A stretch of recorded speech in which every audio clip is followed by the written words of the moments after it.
It looked like a devastating car accident. The teenage driver survived, but her 2 passengers did not. She told everyone she couldn't remember what happened. But then investigators heard a story about a threat she had made just 2 weeks earlier. And when investigators pieced together the evidence, the word accident no longer seemed to fit. In the quiet, early morning hours of July 31st, 2022, the peaceful suburb of Strongsville, Ohio, a community nestled just outside of Cleveland, became the unwilling stage for a heart-wrenching tragedy.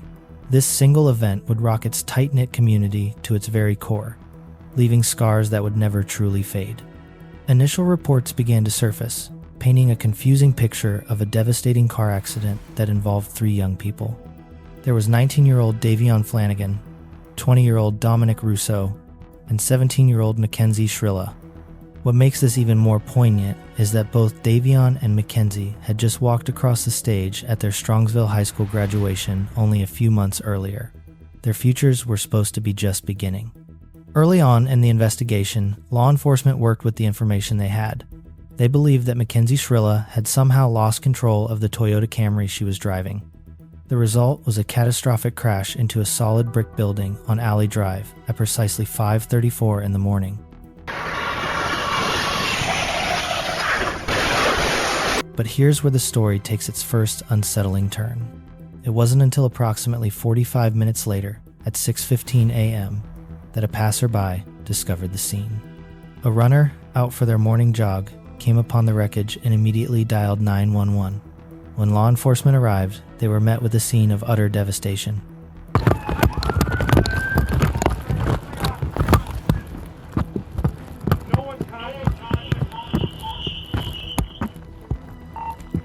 No one's breathing. Bust that window out. All right.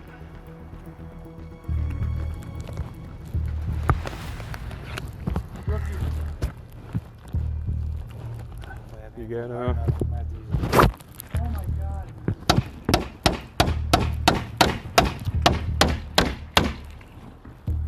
You can hear my voice. Who's in here? Drivers.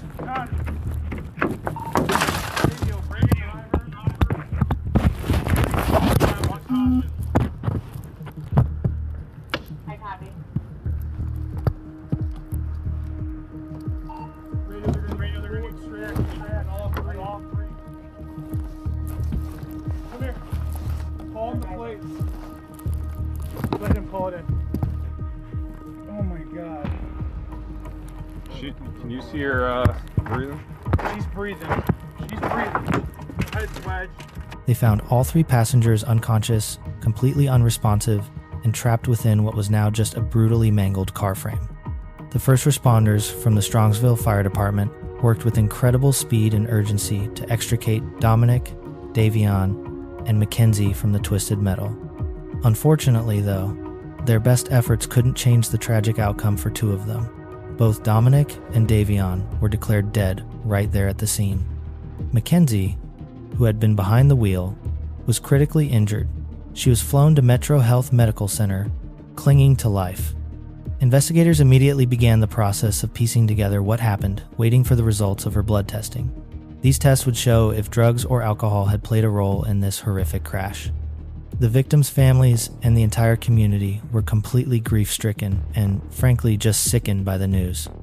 So there was an incident that we believe Dominic may be involved. What? When was the last time you saw him? Last night. Last night? Yeah, everybody was home. Why? Okay. What happened? Can you want to come out here? Yeah. Right now, Okay. all we know is that the driver, who was Mackenzie, is at Metro. Right. Okay. Hold on. So yeah, Just stay seated, please. take the time. Please, There just you go. relax. Take a deep breath. That's Take okay. a deep breath. That's okay. You're good. Take your time. Take a deep breath. Okay. The other 2 passengers, like I said, was Davion and who we believe is Dominic. Okay. Okay. From what Mackenzie told us. Okay. Okay. Both Davion and Dominic are deceased. Oh God. Yeah. Oh God. Oh God.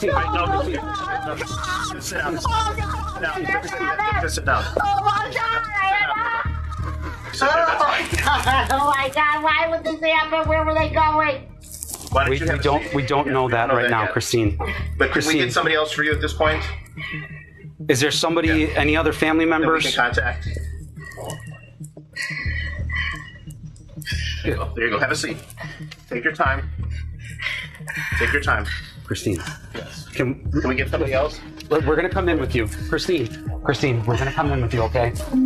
Listen, where's Oh my God, why did this happen? Hold on, relax. Okay, hold on. Where's Christopher? He's sleeping. Okay. Oh Where's my the- God. hold on, Oh where's my the- God. just sit down. Oh my Sit down. I can't now. There you go. It can't be true. It can't be true. Why? What happened in the car? What happened in the car? What did they do? What did they do? I don't like her driving anyway. I don't like her driving. Oh my God, oh my God, oh my God, what a fucking deer. Oh my God, I almost died. My dog died, my cat died, my best friend died. This is not right. This can't be happening. Please don't tell me this is true. Oh my God, could you just say they committed a crime and they're in jail? Can they be in jail? They can't be in jail. Oh, you sure they're just not in jail? In a single moment, Dominic and Davion had their potential, their dreams, and their futures abruptly cut short. Dominic had already started a successful business and was known for always talking about his big plans for the future. And Davion was a fantastic football player, a well-known and liked figure in the community. He had his own dreams, with plans to open up his own barbershop after high school. But now, all of that was gone in an instant. The community's profound sadness and sense of loss eventually gave way to a flood of questions. Why was this a one-car accident? If Mackenzie truly lost control of the car, how did that happen? What was going on inside that vehicle in the moments leading up to the impact? Was Mackenzie intoxicated or under the influence of some type of drug? And perhaps one of the most puzzling questions of all, why were all three of them even over on Alley Drive, in that specific part of town, in the pre-dawn hours to begin with? You see, it's not near where Mackenzie, Dominic, or Davion lived. So where were they going, and how could this possibly have happened? Mackenzie underwent extensive medical treatment for her injuries, and somehow, miraculously, she survived. However, when questioned, she said that she couldn't remember what happened leading up to the crash. She claimed that she had blacked out. Now, just for a moment, I am going to draw on my personal experience for a second. A lot of you who have been with me for a while on here know that I was in a horrific car accident when I was 16 years old. I wasn't wearing my seatbelt. I flew forward, hit the windshield, and knocked out some of my teeth. I ended up having to have brain surgery because of how awful this car accident was. And I can say, even now, how many years has it been? 20 years later, I still do not remember anything from that accident. And I wasn't the one driving, but I was in the accident, and my memory of it is still blacked out. I remember leaving the house that morning. I don't remember the accident itself. I don't remember the final moments or even coming out of the accident. The very first memory I have is when first responders were already there on the scene. They were cutting me out of my clothing and getting me out of the car, but I don't remember anything else. So there has been a lot of speculation about whether Mackenzie was, in fact, blacked out during the accident or not, or if she even has a recollection of the memories leading up to the accident itself, and if that claim is true. And while I don't know in her situation if she's lying or if it were true, and we'll talk more about that as we go on, I do want to mention that it is entirely possible to black out even the events leading up to the collision itself. Because for me, that is exactly what happened. Our hearts grieve right now for the families. I think anybody that has children can really commiserate with this loss. Our heart breaks for them. Strongsville police say a passerby noticed a smashed-up car up against a building in the Progress Drive Business Park around 6:15 Sunday morning. Investigators say it appears the car failed to stop at the end of Progress Drive, traveled across the lawn of the business, hit a sign, and then crashed into the building. Police say it appears Mackenzie Shirilla was driving and speed was one of the factors. I think it played a role, but it's still difficult to say how fast the car was going. But with the kind of damage it was there, the way the vehicle struck the sign and then the building all plays a role in it. So while law enforcement began digging further into their investigation, many people in the community began to talk. And as you can imagine, the community had strong yet very mixed feelings about what they thought happened here. Some people believed that this was just a tragic, terrible accident. But others, those who knew Mackenzie and Dominic more closely, began to believe that this wasn't an accident at all. They suspected it was something far more sinister. Mackenzie and Dominic began dating in 2021, and by all accounts, they had an overall tumultuous relationship. They would break up, get back together, and then they would do it all over again. The pattern was just on a constant repeat. And Davion, he was one of Dominic's close friends, caught in the middle of this chaotic dynamic. According to news reports, Davion, Dominic, and Mackenzie were all hanging out at a party and smoking a little bit of weed the night leading up to the crash. When it was time to go, Mackenzie and Dominic offered to give Davion a ride home. Mackenzie was described by people who knew her in high school as selfish and entitled. They said she never had to really take any accountability for her actions. She always just kind of got away with everything. After Mackenzie began to recover from the accident, many of the posts on her Instagram and TikTok really began to upset people as well. And we will get into specifically what she posted here shortly, don't worry. Most of her social media has now been deleted, so I couldn't find much except for a few screenshots here and there. However, people in the community who knew her from school commented on social media about Mackenzie's behavior, and all of those comments are still public. Some of the posts said that her parents knew about her drug use and that her mom would even like some of the pictures that she posted when she was smoking weed. And some pictures sparked outrage because people felt that she was just moving on with her life as if nothing ever happened, with no remorse at all. There were also some pictures Mackenzie posted with her and her friend dressed as weed for Halloween, which also caused a huge stir online. Several classmates weren't surprised that this horrific tragedy resulted from Mackenzie's actions. Some went as far as to say that she probably would have hurt someone one day anyway, and that she only cared about herself and herself only. Other people felt like Mackenzie had definitely used drugs and that is what caused the crash. They felt the police seemed like they weren't doing anything about it. And now this was just another situation where Mackenzie would get away with her selfish and dangerous behavior once again. But all of that online speculation and discussion over what happened that tragic night wouldn't matter for much longer. Because a few days after Halloween, everything changed. It turned out that the police were not letting Mackenzie get away with anything. In fact, they had been conducting a thorough and painstaking investigation this entire time. On November 4th, 2022, Mackenzie was arrested. You got it. So it doesn't break the bracelet, please. You got it. You got it. No. Thank you. You got it. Okay, just keep your hands right here.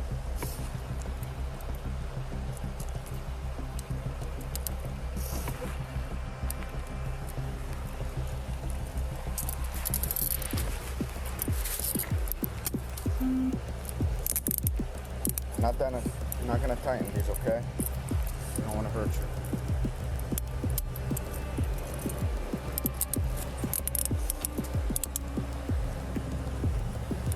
You good? Are they good?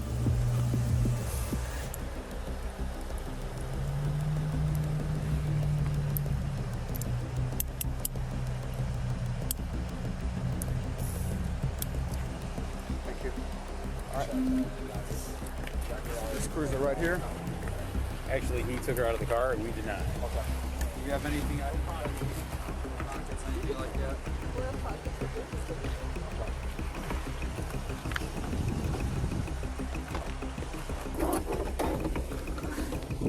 According to court documents, Mackenzie faced a staggering total of 18 charges.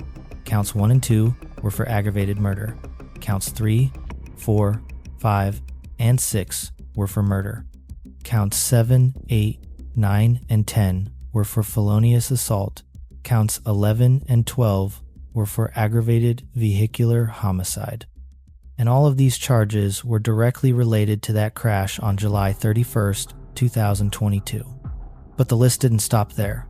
Count 13 was for trafficking, Count 14 was for drug possession, and both of these charges were for the magic mushrooms that were found inside the car. Count 15 was for possessing criminal tools, and this was for a digital scale that was also found in the car.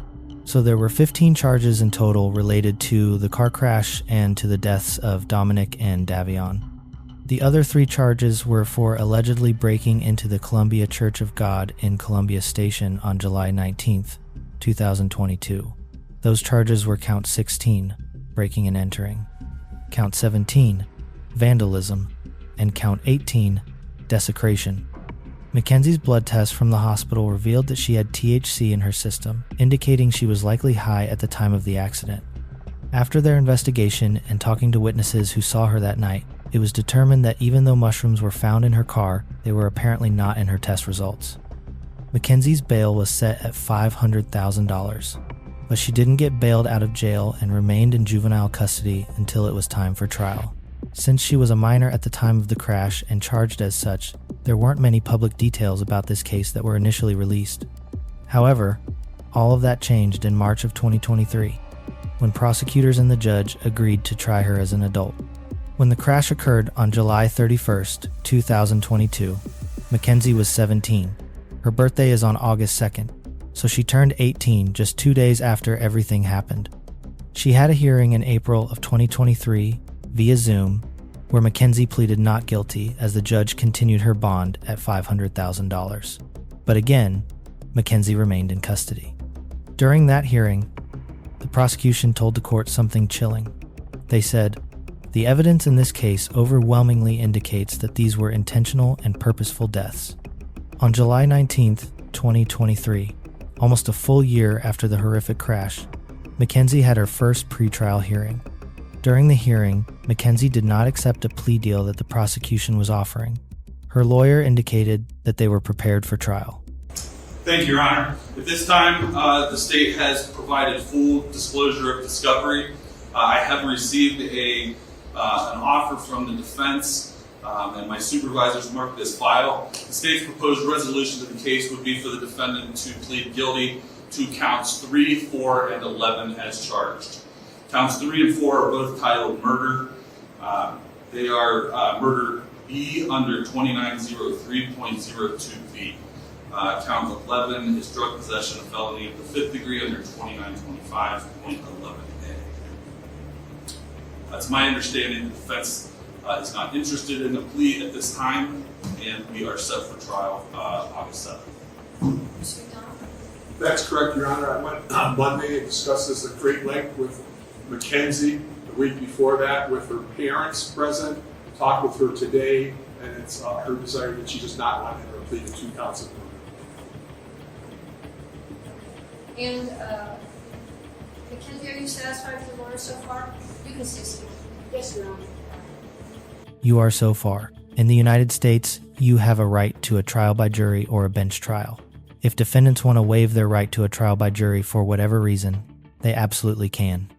And this can be a defense strategy if, for some reason, they are worried about what a jury verdict would be. Some defendants may feel like they would have more of a fair shot if the judge were to decide their verdict based strictly on the law. They might fear that potential jurors would make their decision based on emotion and not the law necessarily. However, that isn't the only reason that people waive a trial by jury. There are a number of reasons why people choose that route. Additionally, defendants do not have to provide a reason to the court for their decision to waive a jury trial.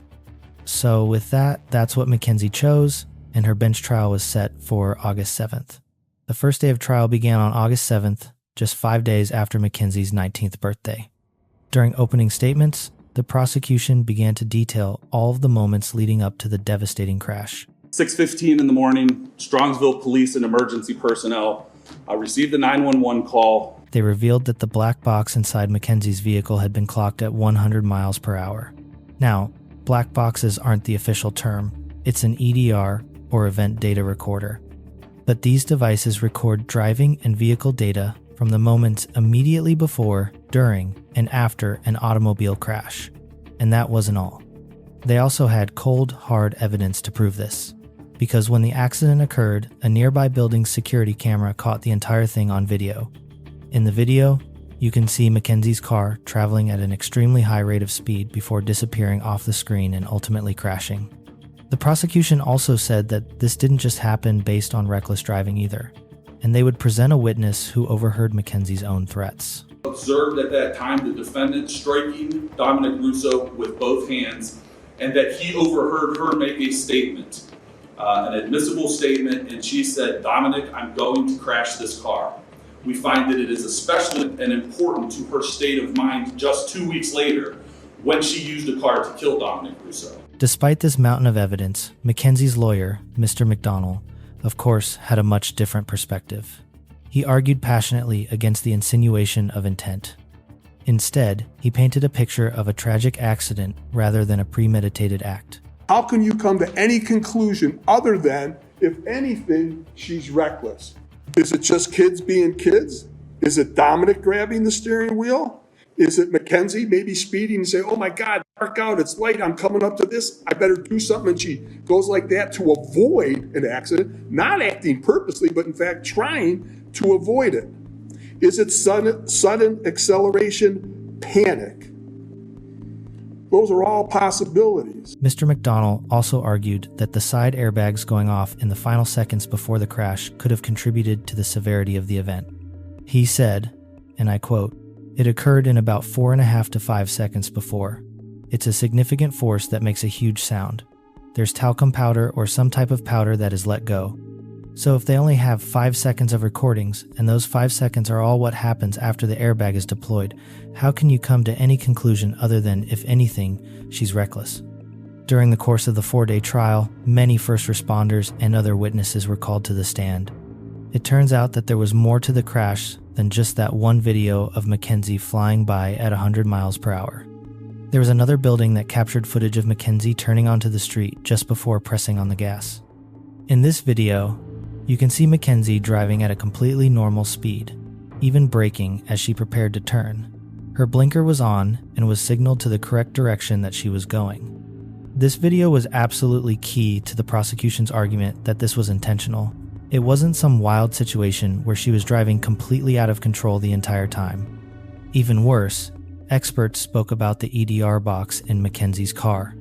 They said that through their investigation, they were able to determine that Mackenzie had the gas pedal pushed all the way down and made no attempt to ever even use the brakes. The crash team analyst also said that about 1 second before the crash, the steering wheel made a hard right turn of 142.5 degrees. It also showed the impact from a sign in the grass outside of the building, which may have triggered the airbags before the car slammed into the brick wall. Mackenzie's attorney questioned the analyst about the wheel moving in an attempt to insinuate that it's possible one of the victims moved the wheel. He argued that it's basically impossible to know who pulled that wheel and caused the crash. He said, and I quote, "Could Mackenzie have been swerving to dodge an unexpected obstacle? Did a passenger suddenly interfere with the steering? Or perhaps she was desperately trying to regain control of the vehicle." He also suggested that because it was dark, maybe it was hard for Mackenzie to see. But even in his defense, he conceded that Mackenzie's handling of the car was, in fact, reckless. When the prosecution reviewed the crash scene photos and the photos of the victims from their autopsies, everyone in the courtroom was extremely emotional, including Mackenzie herself. Dominic's mother, Christine Russo, testified, and the vibe in the courtroom changed instantly when she began her testimony. Everyone could tell that she had once cared deeply for Mackenzie. After all, Mackenzie had even lived with them for a while. But the love story that she painted between Mackenzie and her son Dominic was far from rosy. It seemed like they were always at odds, with threats and arguments overshadowing any good times. She also brought up a text message that Mackenzie sent her after the crash, where Mackenzie said, "I remember turning onto the street and then my vision fades to black. It really kills me not being able to remember anything. I promise you, I would tell you. I've been asking my therapist why I don't remember. And she said, it's because of trauma, but I'm going to try to get hypnotized and make myself remember." Then Dominic's older brother, Angelo Russo, took his turn on the stand. The raw emotion in his voice said it all. He talked about how Mackenzie and his brother were constantly on and off again, saying, "I witnessed a lot of negative behavior from her to my brother, and that just kind of pushed me away as a big brother figure because she just wasn't fair to him. One of Dominic's friends, Christopher Hench Martin, was also called to the stand to testify. His testimony was about a specific incident between Mackenzie and Dominic, a heated fight where she threatened him. According to court documents, on July 17, 2022, approximately 2 weeks before the deadly crash, Mackenzie was driving her vehicle on Interstate 71 with Dominic Russo as the passenger. It was then that she threatened to immediately crash the vehicle. Mackenzie was upset over a disagreement between the two of them, which resulted in Dominic seeking the help of his mother, Christine Russo, through a phone call asking her to come and pick him up. Dominic's friend, Christopher Hench Martin, went to pick up Dominic and remained on the phone with Dominic during the incident. While on the phone, he heard Mackenzie state, "I will crash this car right now." Mackenzie then exited the highway onto Route 82 between Pearl Road and Bagley Road. As the friend pulled up to get Dominic, Mackenzie's car pulled over to the side of the road. The passenger door opened, and the friend observed Mackenzie striking Dominic with both of her hands. Dominic then exited the vehicle and left with his friend. The prosecution also brought up another incident in July of 2022 between Mackenzie and Dominic. According to court documents, in July of 2022, within the very same month as the deadly crash, Mackenzie again made multiple threats toward Dominic. Videos recovered from Dominic's cell phone revealed an altercation involving Mackenzie, where she can be heard repeatedly degrading Dominic, threatening him, and damaging his property. It is understood from these videos that Dominic was not comfortable letting Mackenzie inside of his home at the time. He made multiple attempts to reason with Mackenzie, to calm her down and communicate with her in a better manner. Mackenzie refused these attempts and can be heard banging on Dominic's house door, demanding to be let inside. Mackenzie called Dominic a multitude of degrading and highly inappropriate names.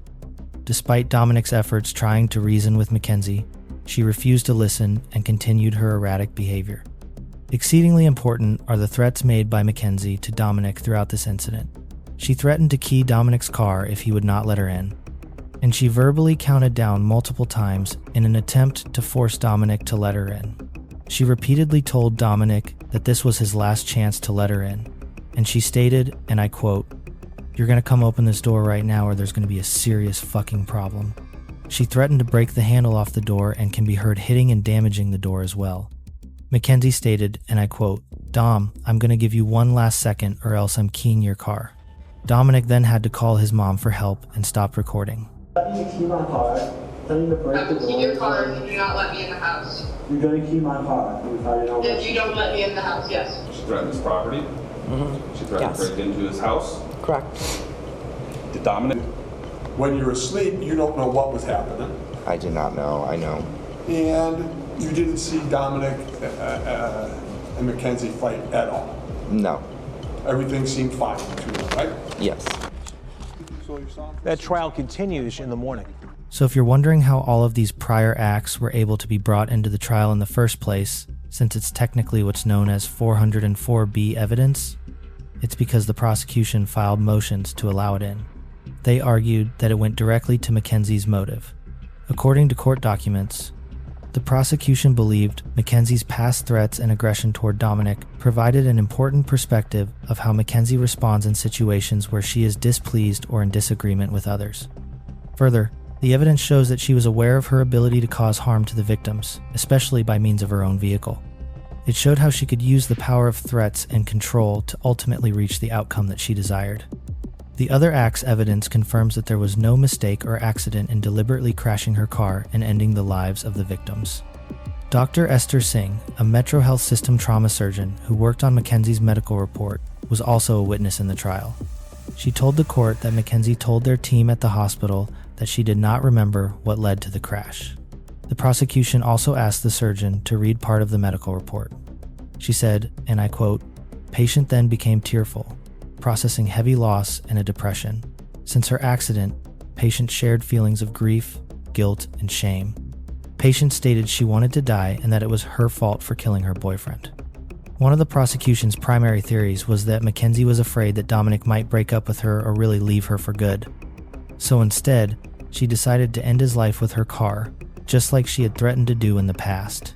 And poor Davion, who was just innocently trying to get a ride home, was simply collateral damage. And Mackenzie didn't even care if he died, too. However, some people who were at the same party before the crash didn't recall anything crazy going on between Dominic or Mackenzie that night. So either something must have happened in the car on the way, or she had planned on going through with it that night anyway. But the prosecution had even more damning evidence to prove this was, in fact, a premeditated, planned murder. There was evidence that Mackenzie had been to the area of the crash just 3 days beforehand. They showed the courtroom data from her cell phone being in that exact vicinity. They suggested this as proof that she was familiar with the scene before the day of the crash and believed that this was her attempt to scope out the area and come up with a plan.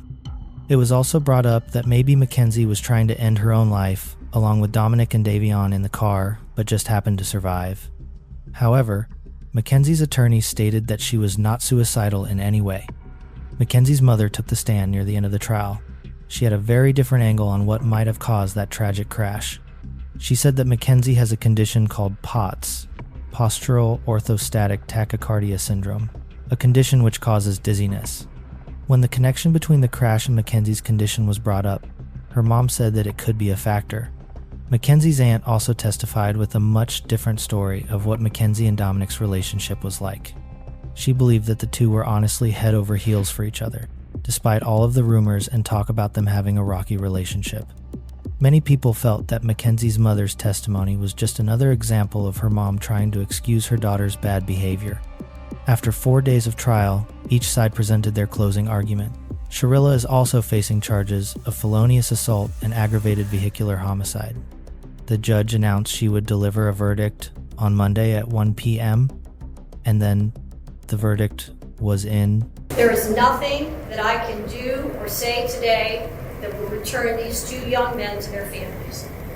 There is nothing I can say or do that will restore Mackenzie Sharilla to the life she had before July 31st, 2022. And there is nothing that I can say or do to restore the lives of these three families before the fateful moments on that day. This trial is a culmination of decisions made by one person, the defendant. Those decisions have forever altered the futures of three families, and of you also, Mackenzie. And your decisions forever robbed Dominic and Davion of the futures that they had before now. If there is one thing that can be taken away from this case, as painful as it is this. Every decision we make is important. Every action we make is important. Regardless of whether the decision is a good one or a bad one, or the actions are good or not, the result is the same. The consequences ripple through time and affect many more people than one might think at the time of the decision. In criminal cases, the state carries the greatest burden under our law, proof beyond a reasonable doubt. As I previously stated, I considered all the evidence presented. And at this point, I would like to comment specifically on Exhibit 802, the crash video. This is the type of evidence you can never unsee. You can never forget the visual or audio of this exhibit. It is chilling and tragic. As you review that exhibit, you know that you are watching the oncoming deaths of two people, and there is nothing that will stop it. The video clearly shows the purpose and intent of the defendant. She chose a course of death and destruction that day. Exhibit 802 crystallizes the deadly decision-making of the defendant. She morphs from a responsible driver to literal hell on wheels as she makes her way down the street. Mackenzie alone made the decision to drive the car, to drive an obscure route, a route she visited a few days before, and a route not routinely taken by her. Mackenzie alone chose the time to make the drive early in the morning, when any reasonable person would expect that few people would be nearby to witness it or offer life-saving assistance. She made these decisions despite knowing, as any reasonable person would, that her mission of death could have involved others, not even in the car with her, other people, other cars, pedestrians. She had a mission, and she executed it with precision. The mission was death. Mackenzie alone decided to push the pedal to the floor and demand the ultimate speed of that vehicle to 90 to 100 miles per hour. She alone decided what was to be. Mackenzie decided death was the ultimate goal that day. Finds the defendant, Mackenzie Sherilla, guilty of murder, to wit, Davion Flanagan, in violation of Ohio Revised Code Section 2903.02a, is charged in count 2 of the indictment. Count 3, murder. The court, having had count 3 tried to it pursuant to waiver, finds the defendant, Mackenzie Sherilla, guilty of murder, to wit, Dominic Russo, in violation of Ohio Revised Code Section 2903.02b, as charged in count 3. Count 4, murder. The court, having had count 4 tried to it pursuant to waiver, finds the defendant, Mackenzie Sherilla, guilty of murder, to wit, Dominic Russo, in violation of Ohio Revised Code Section 2903.02b, as charged in count 4. Count 5, felonious assault. The court, having had count 5 tried to it pursuant to waiver, finds the defendant, Mackenzie Sherilla, guilty of felonious assault, to wit, Dominic Russo, in violation of Ohio Revised Code Section 2903.11 of the Revised Code, is charged in count 5 of the indictment. Count 6, felonious assault. Mackenzie was found guilty on all counts. In the video from the courtroom, you can see Mackenzie's family seated in the front row directly behind her, visibly upset and completely shocked. As Mackenzie was being led out of the courtroom, you could hear her family speaking loudly, trying to talk to her. Love you, baby. At Mackenzie's sentencing, the judge heard victim impact statements from the victim's family. Your Honor, my name is Jamie Flanagan. I am the mother of the victim, Davion Flanagan. I want to share a small part of what we lost on 7/31/2022. My son, Davion, is and always will be so much more than cargo. He was precious. He was an amazing soul with a heart of gold. He gave to the world what he wanted most in his own life: love. The kind of love that would rescue a friend in the middle of the night, no questions asked. The kind that would protect others and honor them. He made friends easily with his infectious smile. He was a gifted athlete. He had plans to go to barber school and open his own shop. My son did not have a clique of friends, but instead was a friend to all. He would go out of his way to show love and kindness to others, including those that were often cast aside by society, the less fortunate, the developmentally challenged, the hurting, and the unvalued. Davion made sure that everyone that crossed his path knew that he truly saw them, that he valued them, and that they were worth his time. Davion and my kids have had more than their fair share of heartbreak, of hardship, and of loss. Davion was adopted with his sisters from foster care. They are biological siblings. We are honored to be chosen, or to have been chosen, to be their parents. They're forever family. I am devastated by the loss of Davion. The world lost a truly special man. My girls lost their best friend, their protector, the one and only trusted family that has been by their side from day one. This alone, or he alone, understands the pain and loss that they have gone through and was always there for them. This fact alone breaks my heart for my girls, for my family. So many dreams shattered, a future stolen. We will never get to see the amazing man that he was surely to become. His life was precious. Like I said, he was so much more than cargo. I pray daily for strength and perseverance for myself and for my family. I also pray that Mackenzie will find true remorse in her heart and true repentance. We thank all of those that worked so hard to help us bring justice for our son. We are forever thankful. Davion, we miss you terribly, but as Christians we grieve with hope.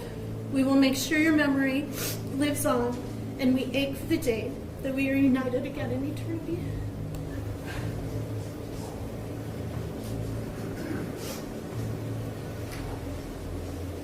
Hello, could you start with your name? Hi, Your Honor. My name is Divine Flanagan. Davion was my older brother. The passing of Davion Markel Flanagan has been very difficult for me. We have gone through everything together since day one. Davion was a big brother to me and my younger sister, Dalia. We all got adopted together in 2012. After Davion passed away, a lot of trauma and past pain has came into my life, causing it to be difficult to heal from this trauma event, or this traumatic event. Davion was not just a big brother to me, but a role model in many ways. He was the person I trusted the most because he made me feel safe. He taught me the importance of cherishing each moment and enjoying life. The memories we have are strong, but losing him has shown me the value of life. He has how God works in ways you can't understand, but is worth it in the end. I don't want this pain for anyone else. I don't want people to have to go through this. As an 8-year-old, I hate the fact that he has gone because someone decided to take his life. Now that Davion is gone, I feel stuck. I feel as if I can't move forward. I feel lost. He was the one who picked me up when I fell. He was my best friend and the only person that has stayed with me since I was born. I would like you to give Mackenzie the longest possible sentence. I've known her for about 3 years, and as she's always taken the easy way out. She will be eligible for parole, while my brother will be gone forever. Thank you, Your Honor. Thank you. I'm Christine Russo. I'm Dominic's mother. No one wanted this to be a murder or to punish Mackenzie Shirilla for this accident. But this was not a car accident. The evidence and science proved that Mackenzie Shirilla murdered my son, Dominic, as well as Davion. There's no fix put in this case, as the Shirillas would like to proclaim.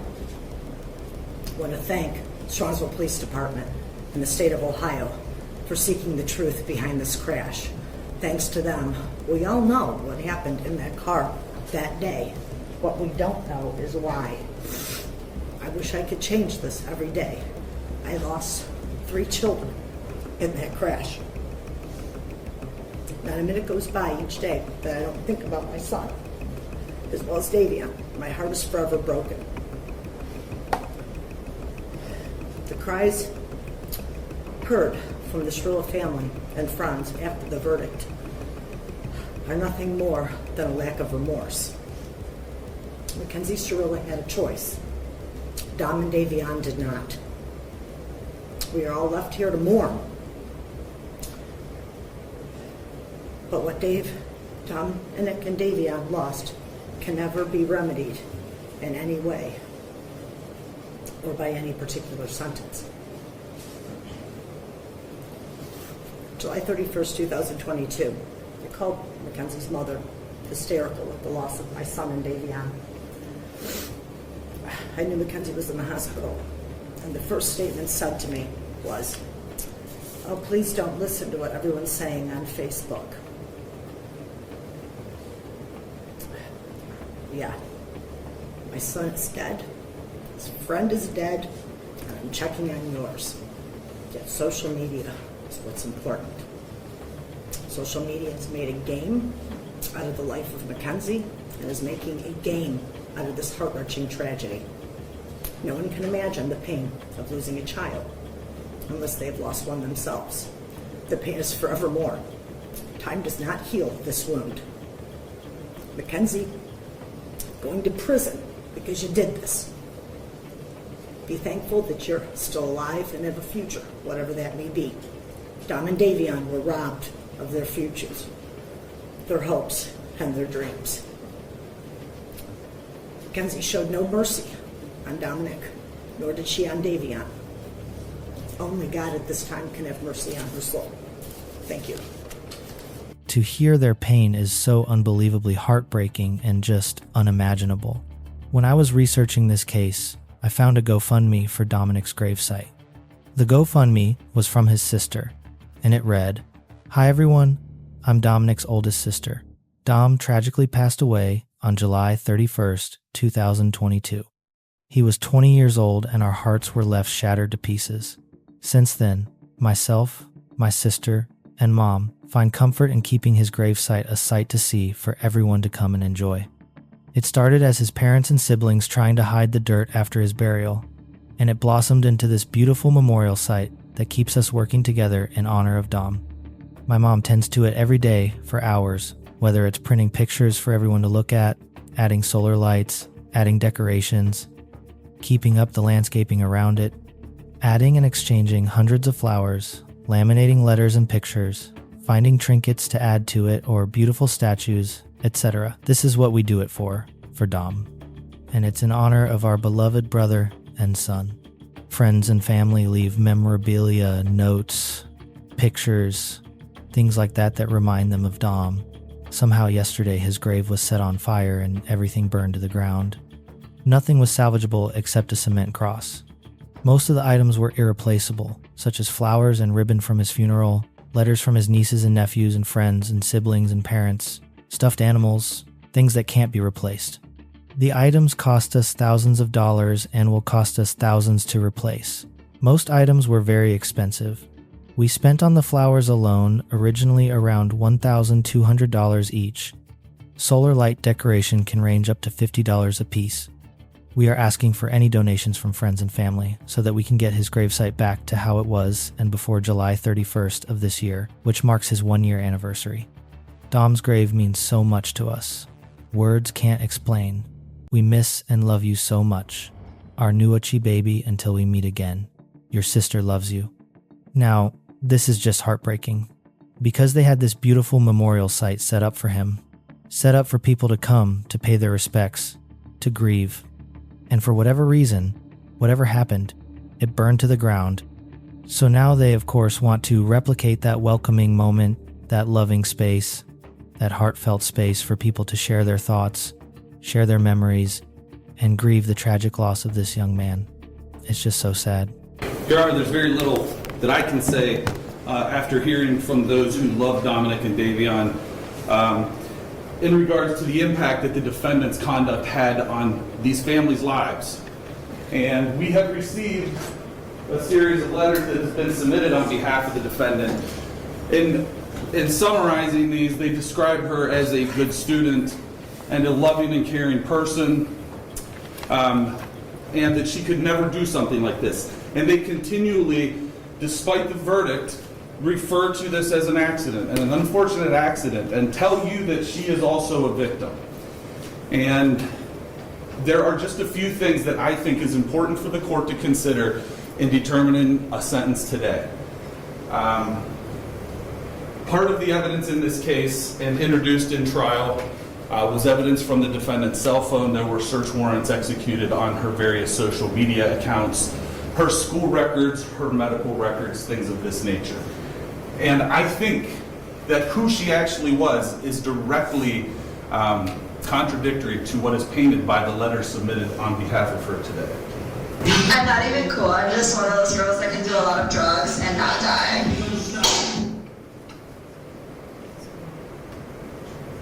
Gotta figure like a pin, gotta figure like a doll. Don't care if you think I'm dumb, I don't care at all. Candy best, sweetie, if I wanna be adored, I'm the girl you die for. I'm not even cool. I'm just one of those girls that can do a lot of drugs and not die. Got a figure like a pin. I've got a figure like a doll. Don't care if you think I'm dumb. I don't care at all. Can you best me if I want to be adored? I'm the girl you die for. I'm the kind of girl that can do drugs and like not die. I'm the girl you die for. Both of those videos were posted on her TikTok. Shortly after the crash, Strongsville police were notified that they had received concerning emails from the community that the defendant and her mother were seeking employment with the Los Angeles modeling agency. Kenzie Sharilla said to Vitali, "Thank you for the comment. I would love to work with you guys. I've been emailing you guys a lot. Such a great opportunity. Thank you." Is there a date? There is not a date on this, Your Honor. Based on the investigation, it was delivered to the police while the defendant was still in the Metro Health Hospital. So it was during that time period. She was in the hospital for several weeks. Shortly after being released from the hospital, the police were provided additional videos of the defendant from her wheelchair as she attended a concert down in the Flats. And again, Your Honor, I'm introducing these to the court to show the shocking lack of remorse. This was something that was being exhibited while the investigation was still going on, before she was charged and arrested in November of last year. And these were the sort of things that were coming to the police, and the shocking lack of remorse, coupled with the fact that the defendant was reported driving an automobile shortly after this event, that she was seen in Strongsville again driving a car. In spite of the fact that, as her mother testified, she got dizzy sometimes from a condition that she had to take salt pills for, in spite of the fact that it was, in fact, her mother who provided her with the car that she used to take Dominic and Davion's life. And I'm just going to say it. I literally cannot with any of this bullshit with her. I literally cannot with this. The Instagram post while Mackenzie is in the hospital, days after the accident, with her and her mom responding to a modeling agency in LA. Are they out of their minds? I mean, maybe. But I think we know now where Mackenzie may have learned some of her behavior. Which, no shade, but just saying, Mackenzie's mother also gave a statement before sentencing. And honestly, when I was watching this, I could not believe it. I contemplated if I wanted to include the whole thing, but I think it really is important because it gives so much insight into what all of these claims about who Mackenzie is and how she acts were really about. Can you start with your name? My name is Natalie Sherrill. I just want to say, am I allowed to address them at all? Sure.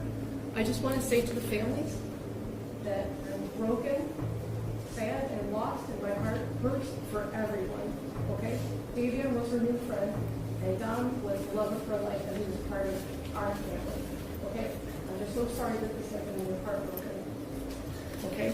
And then, Your Honor, this was a terrible, tragic nightmare accident to have happened that she has no memory of, and she will never emotionally or physically recover from it. She almost died too, and we're asking that you please not run the sentences consecutive. He was family, and we all loved each other. That morning of the accident, she called. I got a phone call that there was a car accident. Okay, so we went to the hospital, and I didn't even know who was in the car. The names had not been confirmed yet. And I was like, I'm going to cry because I missed him so much. We loved him so much. So I called Dom, like over and over again, praying that he was going to answer the phone, and he didn't answer the phone. So then I tried to call his mom, and she didn't answer the phone either. And I still didn't know who was in the car. I didn't even know if she was alive. I didn't know what was happening.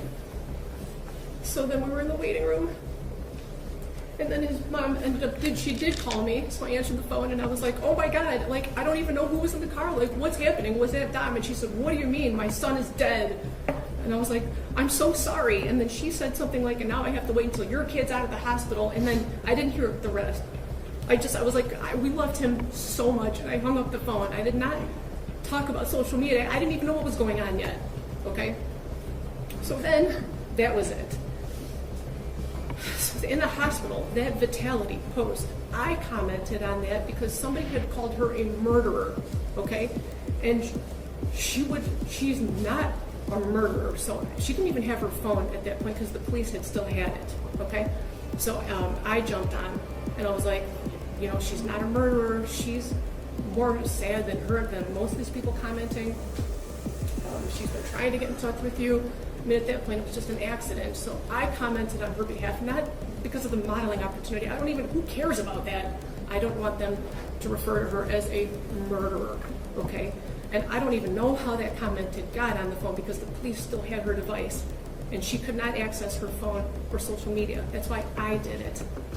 And I had called them asking if they could shut down social media because people were calling her a murderer and making death threats and organizing groups to, take her out when she got out of the hospital and stuff. So I don't even want her phone. I don't care about her phone. I don't care about social media. I just wanted them to stop calling her a murderer so that when she did come to, and she did come out of surgery, multiple surgeries, that she wouldn't see all these people calling her a murderer because she would never, ever, ever murder the love of her life. Okay? Halloween, for 3 months after the accident, she would only wear his clothes. She would only eat the snacks he ate. She would only listen to the music he wrote, okay? She was laying in bed for 3 months crying. There was a shrine of him next to her with photos and things that he liked, and this flower that lights up that he got her because he wanted it to be fresh and alive forever. It's like a little Beauty and the Beast flower. Okay, she's got this shrine of him next to her. So she was crying for 3 months. So her friends asked if she wanted to go out trick-or-treating or Halloween, and it was at OU. And she didn't even want to go. She said, I don't know, should I go? She couldn't even walk yet, barely. So I told her, I said, baby, please go. It's Halloween. You've been laying for 3 months crying, only listening to his music. Please go. Have just a moment of fun. A moment of fun. So we told her to go. My husband drove her. I brought her back home. She just needed a second of fun from losing her whole world. Her whole world. So that was us. We told her to go. And that concert she went to with Dom's cousin, Abby, they picked her up. They brought her there. That was Dom, Mackenzie and Dom and Abby all decided to go to this concert together while they were in the hospital. That was for Dom. Everything she did after the accident was either in honor of him, to be close to him, or just to be by him any way that she can. She's like devastated and tragic. He was the air that she breathes, okay? And they went with his cousin. We spent all kinds of time with him after the accident. What was the other thing? I'm hearing an awful lot about your daughter. I'm not hearing very much. Not at all. They all loved each other. They all spent every day together. You know what I mean? I don't know. And isn't that part of the problem, Mrs. Shirella? Sorry? Isn't that part of the problem, that they all trusted each other? Isn't that part of... It's not a problem at all. It's a problem with how they all ended up in the car together and 2 of them ended up dead. I understand. Right. I understand what it looks like. I'm saying that it was a tragic accident. She would never... Well, we're going to have to disagree on that. I understand. Right. And I respect your position, but you disagree with me. I understand. But anyway, that's it. I just wanted to address those. We told her to go to those things, and then she did go with Dom's family. So look at that. Don't look at it with the... Look on that with different eyes if you can, please. Those things are not relevant. Not at all. Not at all. No, not at all. I agree. She's a good. If you would have a moment, all you would need is 5 minutes of a conversation to have with her to learn who she is. Just that, you would just need 5 minutes to learn who she is and what she's capable of not doing and doing, and you would see for yourself. When it came time for sentencing, the judge did not mince words. The judge absolutely slammed Mackenzie. Today is the sentencing of the defendant for the purposeful and intentional murders of Davion Flanagan and Dominic Rousseau. And in a way, it's the second time their families are gathered again to grieve. It's also a day when Mackenzie's family will grieve for the future of their daughter. All 3 of these families and the friends of these families are suffering, and all of their lives have been irrevocably changed because of the actions of the defendant. The unintended and collateral consequences of a selfish, intentional, and cruel decision by Mackenzie will ripple forever in time. It's literally changed history because it's ended 2 lives. 2 young men are dead. Their deaths were horrible, terrifying, and tragic. I will say again, if any reasonable person reviews Exhibit 802, there can be no doubt in your mind what happened this night. There can be no doubt of the absolute terror of the 2 people in that car. The defendant controlled all the events. She chose the day. Specifically, she chose a day just before her 18th birthday. She chose to drive the car, the time to drive the car. She chose an obscure, previously scouted route through an industrial parkway. She chose the target to hit and the victims. She chose the means and the method to follow through. And she planned and purposefully executed the events of July 31st, 2022. The review of the evidence supports the factual findings, the forensic testimony, the testimony of the first responders, the testimony of the emergency room doctors who treated the defendant, the testimony of the coroner's medical examiner, the testimony of those who knew the victims and the defendant, and the testimony of the BMV official who provided evidence that not only did the defendant deny any medical condition when applying for her license, which her mother co-signed and attested to, but also that just after the accident, Mackenzie renewed her driver's license and again denied any medical condition. In fact, the defendant was so concerned about driving that, as the state mentioned, during the investigation, she asked if they could just suspend her license for 10 years. It is hard to fathom how a person could be concerned about their driving privileges, having just been responsible for the deaths of 2 people.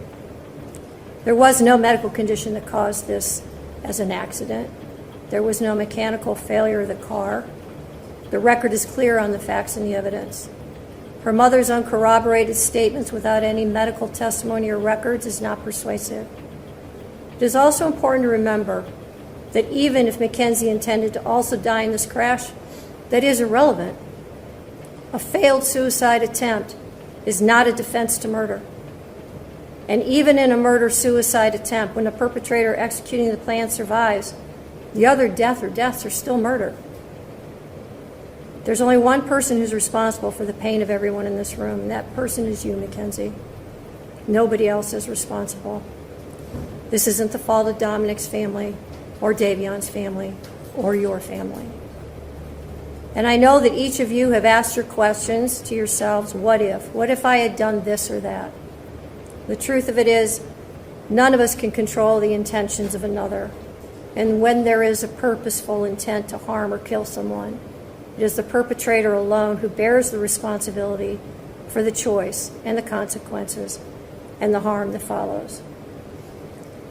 The difficulty for sentencing today, honestly, is whether or not I believe you should get consecutive sentences. I'm troubled that should I give you a concurrent sentence, that people will believe that somehow I'm being disrespectful to one of the victims. And on the other hand, I have to weigh the punishment. There's a very good likelihood, Mackenzie, that you will spend the rest of your life in prison. That won't be up to me. That will be up to the parole board, and that will be up to you to a great extent. I understand that the pain and your appellate counsel will be assigned. Are there any questions from the state? No, Your Honor. Thank you. Any questions? No, Your Honor. All right, thank you. Mackenzie was sentenced to at least 15 years to life, meaning she will be at least 34 years old during the first time that she is eligible for parole. And unless Mackenzie shows true change, takes accountability for her actions, or does some serious self-reflection to realize the devastation that she caused to her victims' families, she will be lucky if she gets out the first time she's up for parole. What do you guys think? Is this a harsh sentence? Is it too lenient? Should she have received life in prison? After this case went viral, I saw people commenting from countries outside of the United States who were very surprised that she would get this long of a sentence compared to what she would have gotten in a different country. I too had questions about this case, because it was really hard to figure out the whole story, what happened, and all of the evidence, since the trial was not publicly aired. And I don't have all the answers, but I think the video evidence speaks for itself. I don't think that the THC in her system played a role, but I want to know what you guys think. So if you are watching this over on YouTube, let me know in the comments, because I know this is being heavily debated online. Dominic's dad spoke to the media following Mackenzie's sentencing, saying, "She's just a kid, she messed up, she did a damn stupid thing. But now her parents are destroyed. Her family is destroyed too. I wish that there was a way she could get some kind of help, some kind of treatment." However, he still doesn't believe that Mackenzie doesn't remember the crash. I found some very damning comments on Facebook by people who knew Mackenzie. Now, obviously, there is no way for me to verify any of these claims, so please take this with a grain of salt, because I am not saying that this is true, just saying what I read. But one girl said, "This is the girl who told me to take my own life and go throw up over a toilet in high school. If you knew Kinsey, you wouldn't feel sorry for her. She took Dom and Dave's life." Another person replied and said, "Personally, she was rude to me as well. She was rude to a lot of people. She acted very entitled." Another comment said, "If her social pages weren't all made private, people would see they were eye-opening to her character. In another post, someone said, "She also threatened to bring brass knuckles to school and use them on me, then proceeded to throw her own urine on me." Another thing the car Mackenzie was driving was a Toyota Camry, which are infamous for unintended acceleration. I'm not saying that this was the case here at all, but according to ABC, in 2014, car manufacturer Toyota agreed to pay a staggering $1.2 billion to avoid prosecution for covering up severe safety problems with unintended acceleration. This was according to court documents for continuing to make cars that Toyota knew were dangerous. It goes on to say a deferred prosecution agreement filed today forced Toyota to admit that it misled U.S. consumers by concealing and making deceptive statements about 2 safety-related issues affecting its vehicles, each of which caused a type of unintended acceleration. In 2019, the U.S. Department of Transportation issued a statement regarding Toyota, saying NASA engineers found no electronic flaws in Toyota's vehicles capable of producing the large throttle openings required to create dangerous, high-speed, unintended acceleration incidents. The 2 mechanical safety defects identified more than a year ago, sticking accelerator pedals and a design flaw that enabled accelerator pedals to become trapped by floor mats, remain the only known causes for these kinds of unsafe, unintended acceleration incidents. Toyota has recalled nearly 8 million vehicles in the United States for these 2 defects. The recalls and all of this occurred well before July 31st, 2022. And let me just clarify again, I'm not saying that this was the cause here or anything like that. I just thought that it was crazy and kind of a coincidence. Dominic and Davion were loved and had bright futures that were stolen in the blink of an eye. So please keep the families of Dominic and Davion in your thoughts and prayers. I can't imagine their heartache and their loss, and nothing will ever make any of this any better for them. This case shows how what looked like a tragic car accident was actually a planned, intentional act. The evidence of her intent, from past threats to the crash data itself, was just overwhelming. If you want to see more deep dives into complex cases like this one, make sure to subscribe.